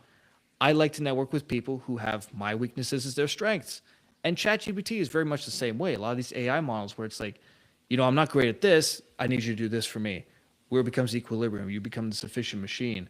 So you don't have to remember everything. You can start to delegate. And I think that's, something that's overlooked. Albert Einstein, for example. Here's a story for you. Someone asked Albert Einstein on a train one time. He was like, where are you going? He's like, what station are you going at? He didn't say a word. He pulled out his notebook and he was like, station 12. And when I realized that, digging into this, he was like, he didn't remember anything up here. He just wrote it down. So the paper and pen was really the biggest delegation for the most intelligent man on the planet. Why don't we do the same? Michael, I like that AI. so much because I do the same. Well, I use paper and pencil. I carry a notebook like everywhere. But lately what I've been doing is I have two different phones, one for work. This is one only for half personal. of it. Good man. Yep. You and I need to talk more. But yeah, so I have two phones and I found myself just texting my other phone when I have something or when somebody tells me something that I want to remember later. And so, yeah, I make the joke that I got fish brain with new information until I put it into the vault. And then I got the elephant brain because what an elephant what an elephant doesn't Never do. forgets. Yeah. Exactly. So yeah, let me throw in some pop culture stuff because I talked about quotes at the beginning of this, and that made me think of that, AK, when you brought that up, because I rewatch shows, especially 2000s and 90s, all the time. So 2005, James Cameron made a cameo on Entourage, and this was the scene. So to set it up, Vince. I can't remember his name, Adrian Grenier. So him and Mandy Moore were working on this Aquaman, and so they're mic'd up and they're doing a hot mic thing with James Cameron, the director, and Eric, the manager. So he starts bad mouthing whoever. James Cameron goes, fuck actors. They never know when they're mic'd. It was weird. On True Lies, it was actually Tom Arnold that said he was going to be governor as opposed to Arnold Schwarzenegger. And then they go, Eric says, amazing. Eventually, you won't even need actors, right? And James Cameron goes, well, in 5 years, we won't. and Eric's face was like stunned. And then James Cameron goes, kidding. And then I realized, after this, that he's working on Avatar, where it's, all this computer stuff. And I think that, I don't know what the conversation to set up the script and that scene, but it's like, wow, did we kind of pretty much get there now with this? Because I remember back then, the early 2000s, it was the Uncanny Valley is what they call it, if you guys can agree with that. And they were making movies. There was one called, I'm going to blank on the name now, Fishbrain, but it was with like Alec Baldwin, Titan AE. It was something like that where it looked horrible, but it was computer guys. That was and Titan with these AE, actors. yeah. What is that? What it was? Thank you very much. Yeah, it was I Titan knew AE. it was back there in there somewhere. But yeah, and I had to stop watching the movie because it just looks so bad compared to their voices. And this was coming off, Toy Story and stuff like that. And right now we're in the middle with the streaming wars. I mean, it seems like they're kind of over with all these companies buying each other up. But there was a period of time there for the last couple of years where everybody's trying to pump out new films, new TV shows, and you had a bunch of it was AI generated. And I mean, that was part of the big deal with like the Hollywood strike, because you had these, like Netflix was doing it, Amazon was doing it. You can still go see some of that catalog where like all the background people are all AI and they're not real people, and so they didn't have to pay anybody. Yeah, I think what's most interesting is I think you can, like, all of these technological advances, you can be afraid of it. You can be like doomsday about it, or I'm gonna move into the mountains and I'm gonna be a hermit. Like, do that, dude. Like, I'm not trying to tell you shouldn't do that. I'm just saying you should have a mindset like Michael. Understand the technology and use it because it can be so helpful. Like, for the most part, I understand what the upside of using AI. Like, I'm just my own personal aesthetic. I'm not like a hardcore, like, I need to, be on time for all of these different things, like from a segment, like, oh, from this time to this time, I'm going to do this for 15 minutes. That's not me, never going to be me. If that's you, more power to you. If that helps you be more productive, great. I like to use AI to make funny videos and memes. Okay. That's what I like to use AI for. And like, I love to use it. I literally was able to monetize on Facebook because I made an AI video of Tim Walz dressed up like a Vikings cheerleader kicking his leg. And I got like 6 million impressions on that one video, which allowed me to become monetized. And that's because of AI. And so I just think that it's important to use these tools as they're intended. Like, do not let it, take your job away. Make it that you can't, if your job goes away, you can use AI to do something that's more important. I actually use AI to help me give me ideas and prompts for trending videos and topics.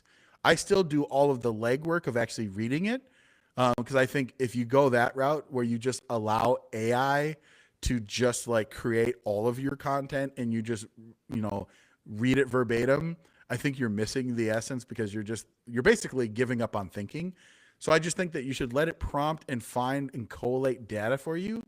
But it's so much easier. Like, I use it all the time to pull together stats. I go to the source because, as you guys know, AI lies all the time. Grok was trying to gaslight me, and it said it would not create videos of putting people in disparaging positions. And it told me that the AI video that it created of Tim Walz as a Vikings cheerleader, that it didn't do it. It literally lied to me, but whatever. Point is that I think, Michael, you're spot on, man. I'm glad to hear that as a Zoomer, you're not like doomsaying about it. You're like, dude, use this as a great tool, become more productive. But more importantly, there's just so many entrepreneurial opportunities, man. Go out there and make that money, man. No, and I'm just curious from that perspective. Yeah. Yeah. How are you using AI to do some stuff like that, man? Or you, Drew? Yeah. Well, no, I'm using different stuff when it comes to AI, and it's helping me out, and I could tell you more about that a little bit later. But the big thing is, and Michael, you can let me know how the last 5-6 years have been for you, because the thing that I kept hearing was K-shaped recovery. But when what happened with COVID, pandemic, work from home, all this stuff like that. My theory is AI is just going to kick that K-shaped recovery even farther, and it's not necessarily a bad thing. Getting more into the economics, it will. Yeah, people will come out of the workforce. You're not going to get that cushy job of just sitting there and getting the massages and the coffee and making a couple of spreadsheets or whatever the thing is. But it's going to be that you're going to take your dreams, your goals, and your income in your own hands. And yes, there are going to be some that are not going to catch on, but I'm guessing there's probably going to be government help, UBI, stuff like that for that. But it will have that delta, that gap in between those two. And Michael, your generation, I think the most you'll get that choice of do you want to fly or do you want to just kind of hang on to life preservers? What do you think? I think it's a great question, and I think it's a great perspective because I think for like the next 5 years, what we're going to see is, AI being the bad person. But AK, let me ask you this: everything that you've created, right? Has your IQ dropped by any chance? No, Has your creativity dropped by any chance? nah, In fact, has your creativity excelled a little it bit? has. I rest my case. It's the way you use AI. It's the way you use a tool, right? Like, for example, if you use a hammer for the wrong purpose, it's not going to work. It's just a tool. It may not look like it. Like, for example, money is a tool. I mean, if you use money in the wrong way, it's evil. Now, if you use money in the right way, it's the correct use of the tool. I mean, we use money, we use capital to bring Main Street Americans into the top 1% opportunities that they think they didn't have access to, but they do. And AI has been actually helping me get more creative, like, different prompts, different seminar ideas, different webinar topics. Cause I'm like, I'm really stuck and I'll just brainstorm with it and it'll come up with like a headline or a subject and a project. I'm like, I never even thought of that. That's pretty cool. And it's almost like I'm brainstorming with this person where it's like, well, what if I try this? What if I try that? And it can help break it down for me and it can better serve and be a better servant to my community because that's what I want to do. That's the ultimate goal. And memes, top tier. I mean, absolutely. I do the same. And I edit podcasts with AI. I use a lot of videos to automate my AI because my time is better used helping other people and just making people better and bigger than they were yesterday. So that's my case in point where it's like, yeah, you're gonna have people that are gonna, boycott and they're gonna have their tinfoil hat. Go on ahead. Less competition for me to better help people. That's my perspective. But anyway, Dave, I saw you have your hand raised. I won't take up too much of your time. No, you're good. No, that's a really good answer. I just wanted to really quick, I wanted to pivot a little bit, but before I do that, we did get one chat in here. I just thought I'd read it off. It's from Anthony Manzano 3551. He just says, "Hi guys, just subscribed to the channel, and I'm wondering what you guys usually talk about." Well, welcome, Anthony. We talk about just about everything: pop culture, politics, AI. If you go back and watch our old segments, you'll see that AK has been trying to talk about sex robots for about 5 episodes now. It's almost a month. Good times. But real quick, Michael, I know you kind of alluded to you use AI for your business, and I realized that we kind of jumped off on the AI train there for a little bit. I want to get back to you because obviously we met at AmFest. We had a really great conversation. We got to know each other really well. Explain to us the business you're running. It sounds like you're working with your mother now as well. And I see some of your posts online. Your goal is to retire her, which is super awesome. Just kind of fill us in on what the company is or what the business is that you're actually doing. Absolutely. And I love to talk about this. I will be transparent. I haven't had dinner yet and I've got back-to-back calls for the rest of the evening. So I will have to dip in about 10 minutes. But anyway, so what is my story? Who am I? I started at 17 years old. I've always wanted to be an entrepreneur. I've always wanted to be my own boss, create something. I've always been creative. And my mom comes home one day, and I'm just going to give you the very short version, where she basically educates me to say, like, her 401ks, IRAs, CDs aren't performing. And I'm like, that's not good. And it was really just a connecting with the good Lord and connecting with ourselves on a deep basis to go, what can we do to be the solution to this problem? And we tried everything from looking to invest in gold, silver, anything we could get our hands on. Came to multifamily real estate. Well, first of all, what is multifamily real estate? Basically, you see all these apartment complexes that you drive by. It looks like BlackRock or Vanguard owns them, but actually we can, us middle Americans, we pool our resources together, we pool our minds together, and just work with different partners to acquire these buildings, we could potentially get a better return and potentially get to retirement quicker than Wall Street could ever provide. And when I realized that, I was like, no kidding. And that was where the spark of the goal came from, to retire my mother, because I'm like, I never want your position to happen again. That is my mission, is to develop my company, Ever Forward Capital Partners, to be that gateway, to be that door, to get out of the bondage of Wall Street and to reinvest in Main Street. Because let's be honest. In fact, let me go to the chat really quick. Let's see. Anthony said, like landscaping, construction, hospitality, entertainment industry. Yeah, I'll read it all real quick. that- Anthony all that says, is I think the industries that artificial intelligence is going to help more with efficiency is the entertainment industry, hospitality, and possibly construction and landscaping. But there are also drawbacks, in my opinion, with artificial intelligence in these industry entertainment. You can't use AI to write emotions into a scene if you're writing a script for a show or movie. Absolutely. And you know what? It's like all of these positions that he's talked about here, that is middle America. I mean, whether it's upper or lower, it's still a job. And you have a lot of big Wall Street players that are just like, sitting on this wave. But what are we getting? Nothing. And it's just been getting worse and worse by the year. And it was just like, Mom, I want to retire. You want to help other middle Americans do the same. And so far, it's pretty good. In fact, my mom finally left her job Wednesday, and now she's working with me full time to carry on the mission. But anyway, Congratulations to her. That's incredible.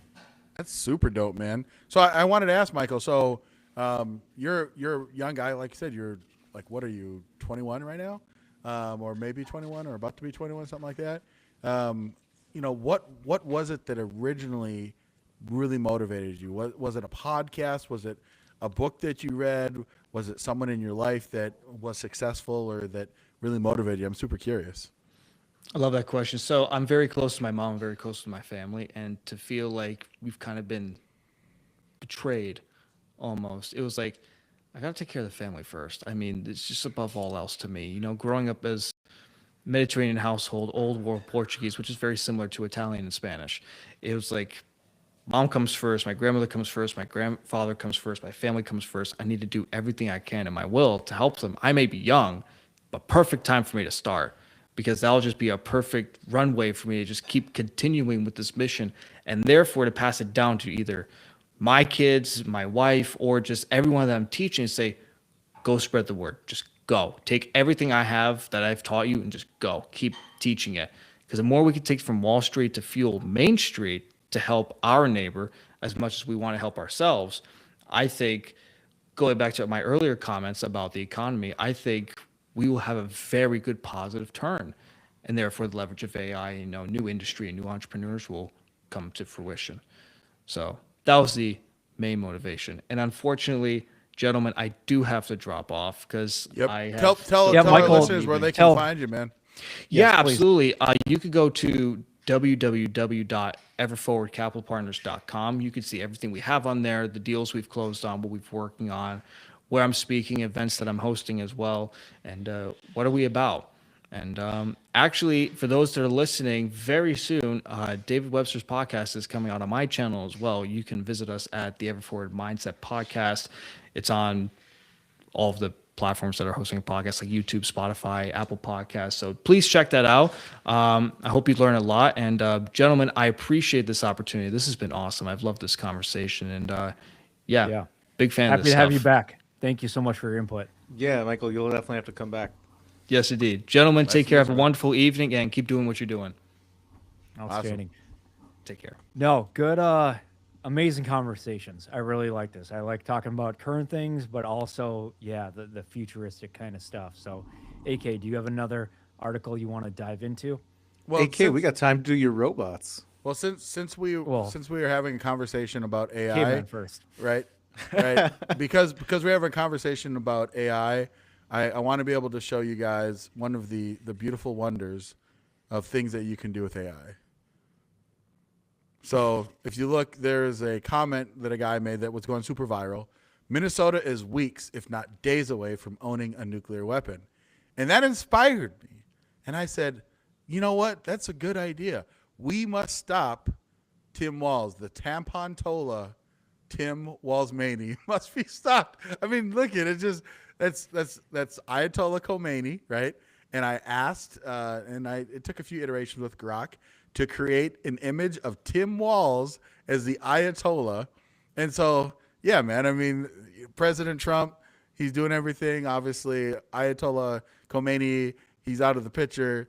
You know, we're days, if not weeks away. We got to stop Tim Walz-Maney. Man, it's gonna be such a shift because even YouTube, I've been seeing both firsthand, but also more and more creators on YouTube are talking about garbage AI being on these videos, and I've not fallen for them. I know it's AI because I've been watching these like investing ones where it's like, and it's very talking specific. They're like, men in your 40s, what about this income or this net worth if you're trying to go for?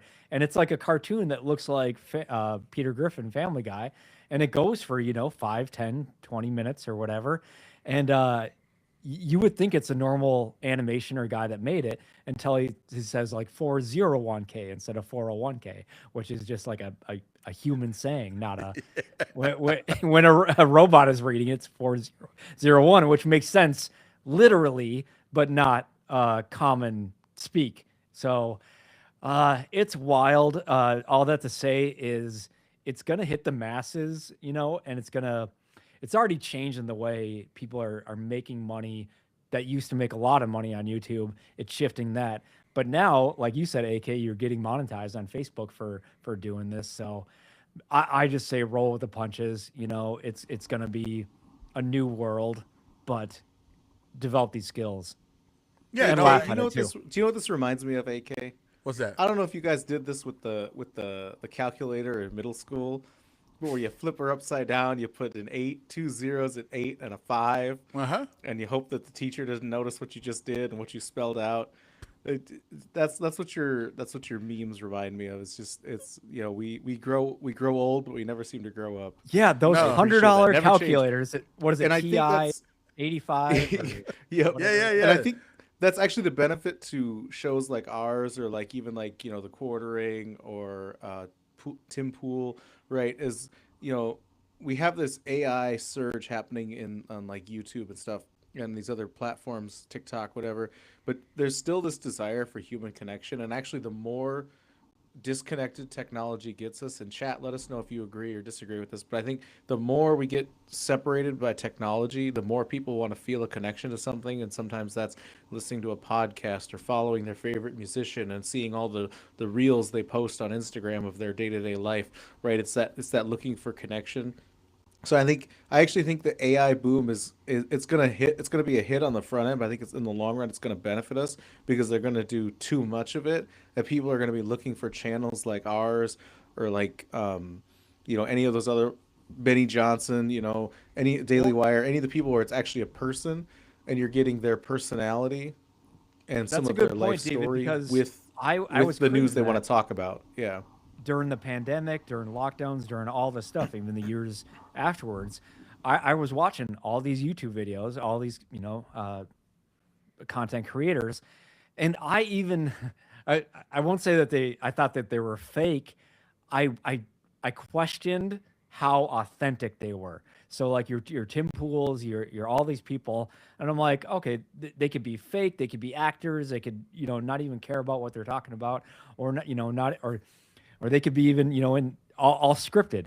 And so when they started having live events, that got me excited to say, I want to go out there. I want to go to Texas. I want to go to Miami, DC, all this stuff. Cause they're like, hey, we're putting on this live event. And I'm like, game on, let me go out there. I think I can make this happen.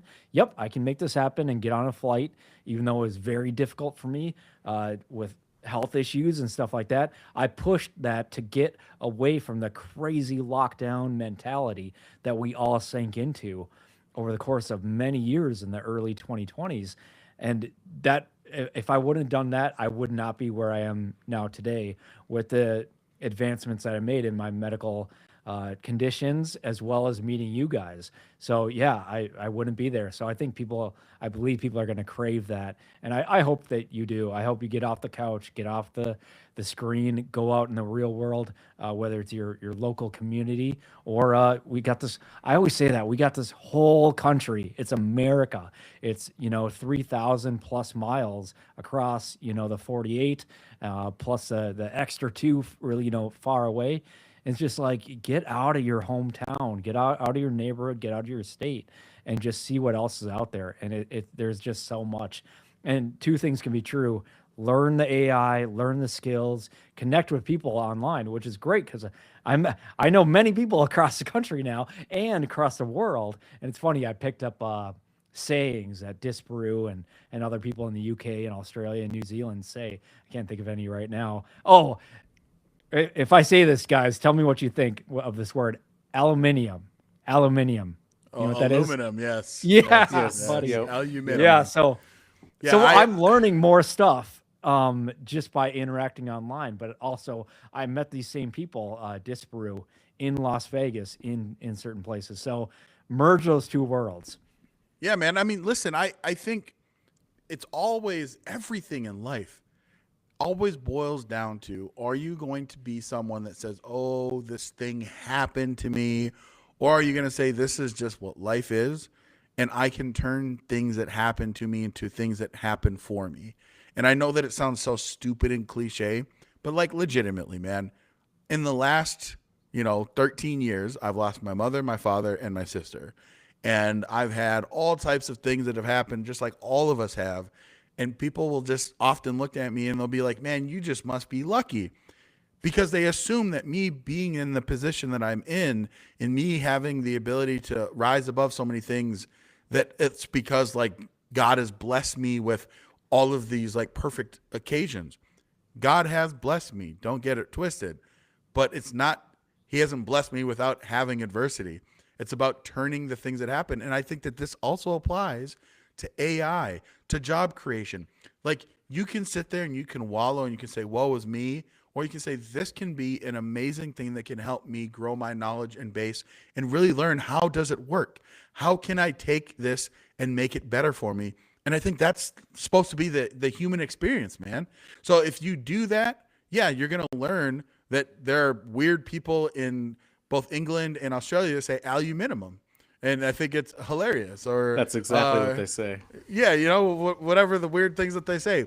My favorite thing is there's this dude, shout out to Gwes, if he ever listens to this podcast, which he probably doesn't. I haven't heard from him for a long time, but he's from Wales. And he has the funniest saying. He says, and I think it's a swear word, but I mean, because when I say it, you'll be like, oh, it is a swear. But in their specific culture, in the Welsh culture, they say cunty, and it's hilarious. Yep, that's still a swear word, AK. I know, but it's hilarious when man. they say it like. And so when I would see him, he said it, and I'd be like, "Cunty." David, if you got a final thought on the AI stuff, Yeah, I'll roll into I was something just going to new, give too. AK some pushback. I actually think the adversities that we go through are the fires, that the Lord is forging us in to make us actually ready for the, because when you ask God for something, whether it's I want better provision for my family, or I want to be stronger, right, or I want to have more emotional strength, I want to be able to carry myself like a stoic man, right, or whatever it is. Right, you're not just gonna wake up tomorrow. It's not like Spider-Man, right, where he goes to bed, he wakes up and he's got abs and muscles, right? Like, if you want strength, physical strength, you got to go to the gym. You got to lift weights. You got to push through hard work, right? If you want like if you're looking for like emotional strength to withstand difficult times, you're going to get some difficult times that are a proving ground to get that. So I actually think that the adversities are part of the blessing, because it's the only way we actually get to the blessing. Because if you get the blessing without the preparation, you don't actually keep it, because you were never prepared for it. You can't keep something that you weren't built to hold on to. No, I love that perspective 100%, Yep. man. No, that's awesome. Good stuff. And yeah, I want to take a little bit of time and then just dive into each of our own real topics of what we're really interested in right now. So it's like, what are you guys thinking about? What are you doing when you're not doing work, when you're not doing, the show or family or stuff like that, what's one topic that really interests you? If you guys would have anything on your mind about that. Yeah, I'll go. I'll go first. So I'm a huge anime nerd. Like I think it's like one of the things that I can really dive into. And so I've recently been going through my Crunchyroll subscription to find some animes that I've maybe have like scrolled past, and I'm just like, that kind of looks stupid because there's just so many animes out there to go through. You need to come with me to Anime Con next year because Maybe they'll have people that write anime and they sell a ton of anime there. I'm just saying. that's fair. The T-shirts that you need new hoodies for the show, anyways. Yeah, no, that's true. And so I've been going through a handful. I recently stumbled upon this anime called Free Ren, and it's so weird because it's not really that good. It's so slow moving, but it's like a great, like I like the idea of the story. But that's what I've really been into, Drew, man, is like just finding some new stuff. And here's the thing, right? Like I love Superman. Obviously, you love Superman, Drew. You got a Superman, you've got the House of L, Zor-El, Kal-El, all of the L's, the House of L. But the reason I like anime is because I think they tell the hero story so often, and it's just like such an amazing story of like you got this person who has to go through adversity. Yeah, they might have some natural gifts and abilities, but like they've had to hone them and make them better. And then they usually run into some force that just decimates them. And instead of like folding in and being like, well, I guess I'm not the best, they're like, I'm going to build from this. And there's just so many anime stories like that. So I think honestly, that's why I like anime so much. And it just seems like there's so many American comic books and stories that have become so woke and trash and nonsense that they lose that. Whereas like I'm a huge One Piece guy. I have watched every episode of One Piece, and I read the manga every single week on Shonen Jump. And so like I think Luffy's entire story is fascinating. But yeah, man, that's what I've been hearing that more and more, where it's good. like say the American, or what is it, the Western, I guess, stories are getting corrupted and stale, like we've talked about, but a lot of people are shifting over to anime, and it might scares a lot of people away, like myself, or I'm hesitant, I guess I should say. But I have a lot of friends that are diving into it, and they're like, no, this is a real hero's journey type story. It just maybe looks or sounds a little bit different than you're used to. So man, yeah, AK, I really love that for you and for myself and other people to dive into something that could be seen as, I'll put it like this: people can give you crap about it, but that's like your thing, at least right now. So that's awesome. So yeah, David, do you got a your thing right now where people may give you crap about it, but you're standing by it? Oh man, let me tell you what, I never left the nerd train. I'm from the generation where it wasn't cool to like Marvel and superhero stories and Star Wars. Like you got beat up. You had to learn how to fight if you wanted to be a nerd. Like I did sports and nerd so that I wouldn't get beat up. Um, but but no, my thing, and I think we've hinted at it at the show a couple of times, but like I'm diving back into culture participation, kind of like what AK is doing, but just from a more different angle as far as like my fandom of movies or participating in things like I talked about, Anime Con, or there's a ton of cons for everything, right? Comic Con, whatever. I try to participate in those. Because a lot of that space, if conservatives don't take up a portion of that space, if those of us that like a traditional hero story where we celebrate men for their strength and we celebrate women for their virtue and their beauty, we're gonna just keep getting what we've been getting for like the last 5 or 6 years. So I participate in cosplay. I participate, like I got signed up for a Super Smash Brothers tournament, one of the last cons I went to, and I won like $50 at Starbucks. It was a good time. So that's probably the thing that gets me maybe the most, like, well, what are you doing? You're almost 40. Why are you still doing all that? And I'm like, well, because when I was a teenager, I didn't have the money to dress up like my favorite superheroes, at least not in a good costume. It was like the cheap thing from Target or Walmart. And now I've got somewhere here in the room, I've got like a full leather and metal like blade vest. Like I can walk into a room and look like Wesley Snipes, from that movie. that. Um, Oh yeah. and I'm just Which like, is funny that's, because Wesley Snipes is known as one of the blackest men in Hollywood. So, I got you I got so know. much crap for my costume, by the way, the first time I did it, because it was winter time. I hadn't been tanning. Your boy gets pale in winter, and so people instead of calling me the day walker, somebody called me the border walker. The And border so walker, dude. it was That's so good. hilarious. I got roasted in comments when I posted pictures. It was so good. It was worth Well, it. at least you didn't go full blackface, all right? I mean, Yeah, no. I'm not doing that. I'm Peruvian. We get dark in the summertime. So if the con is in the summer, I look more comic book accurate. If it's in the wintertime, don't worry about it. Well, yeah, my thing I would say is physical media. I've always been into collecting the consoles. So like when I was a kid in the 90s, I'm like, I gotta have that Super Nintendo. I gotta have that Sega. I got Sega first because I was a poor kid. And so my parents went to Funkoland and got a used Sega and brought it home in a cardboard box with everything. So I had to wait. I was not the first day or anything like that. But I did get my Sega and crushed all those games.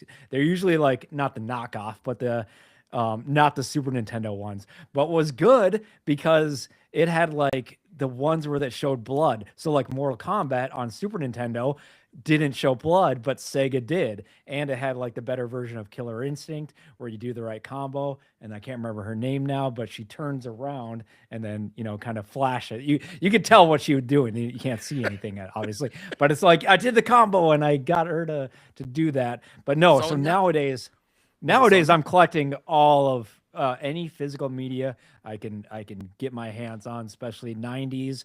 I'm going 90s, 2000s, and then I might go 80s and then 2010s and stuff like that. But I am getting my hands on DVDs. I'm basically okay. know a No, great I place am. to do that?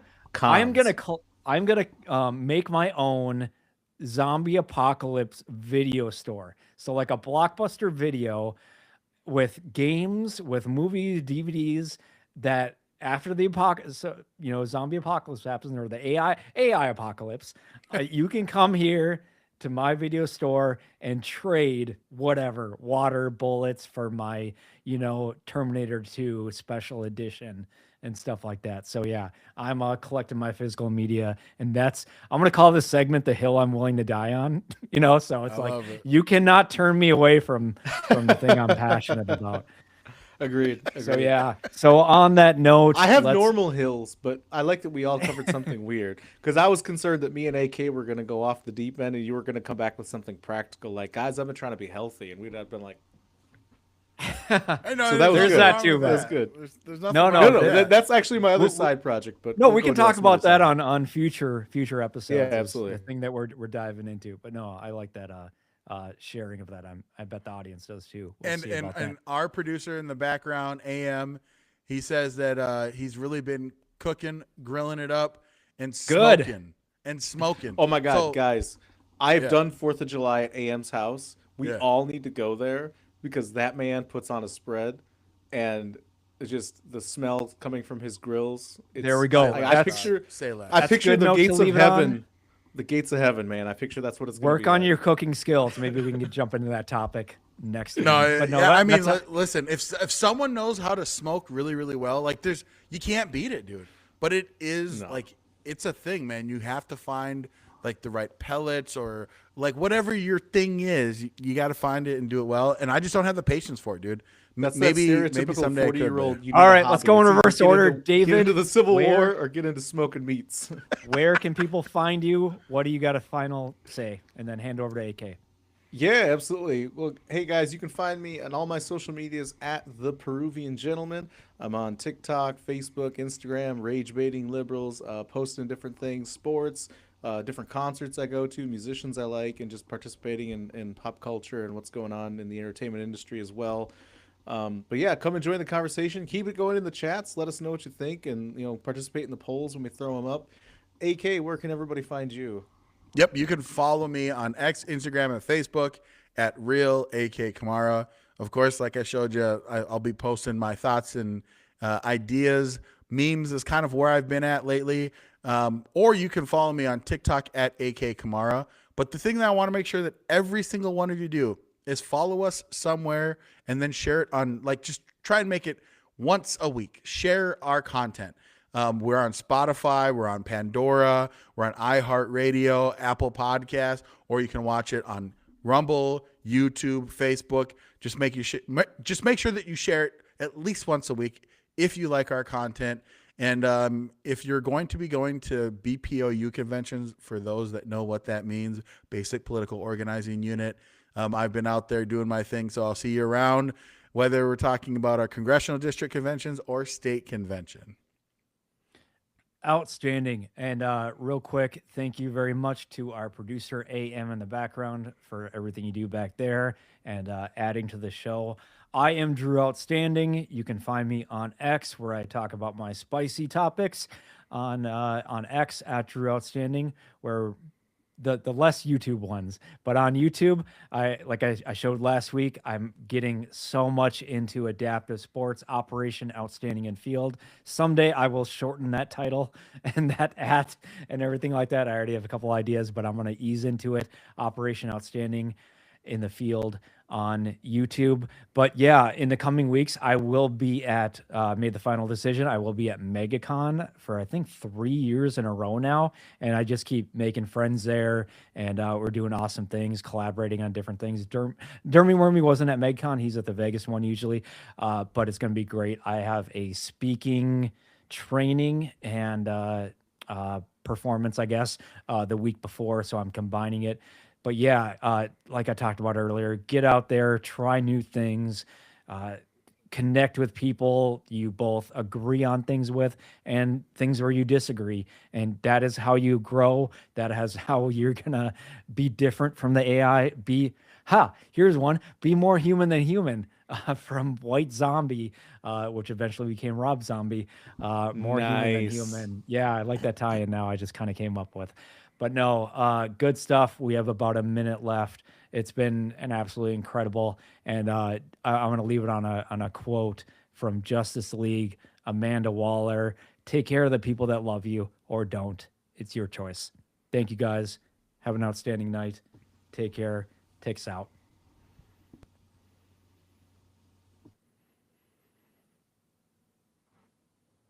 Warriors Unchained.